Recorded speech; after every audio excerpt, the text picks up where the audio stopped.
Sometimes I wish that I had the availability of a time machine, that I could crawl in and have it transport me back through the centuries and even the millennium, that I might be an eyewitness of the great events of history. And as I was thinking about this morning, I realized that the only time machine that I have is my imagination.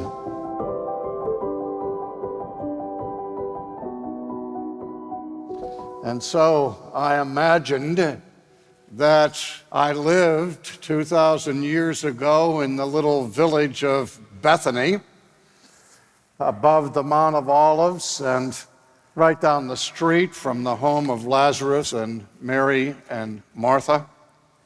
And I remember waking up that morning, that Sunday morning, the first day of the week, and that my heart was heavy. On that previous Friday, I had gone down the road and crossed the brook Kidron and journeyed to the place of the skull called Golgotha, and I watched my hero, the man in whom I had invested all of my hopes, be executed as a criminal. And I watched as he breathed his last. And I gazed as the soldiers took his body down from the cross. And then I turned and left that odious place as a man now without Christ and therefore without hope. My feet were heavy as I made my way back home. And those memories were still in my mind that Sunday morning. As I got out of my bed, and of course I couldn't step outside and get the newspaper because they didn't have newspapers, nor could I turn on my radio because they didn't have radios, nor could I switch on my television to CNN to see what the latest bulletins would be in world history, because there was no television.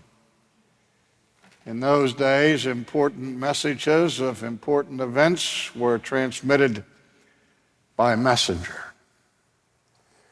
So I went out of my house and I gazed across the valley of Kidron.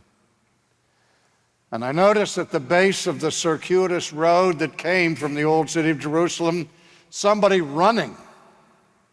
And I noticed from his feet that he had to be bringing good tidings.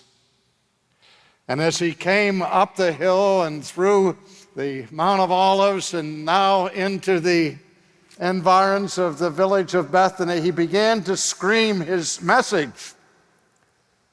And in my reverie, I wondered what that message would be. And so I thought of different options. I thought maybe the messenger would be screaming at the top of his lungs, "Jewish rabbi's body is missing from the tomb." But no, that's too complicated. They wouldn't have announced it like that. It had to be brief. It had to be terse. It had to be to the point. And so I settled on the simple message. He is risen.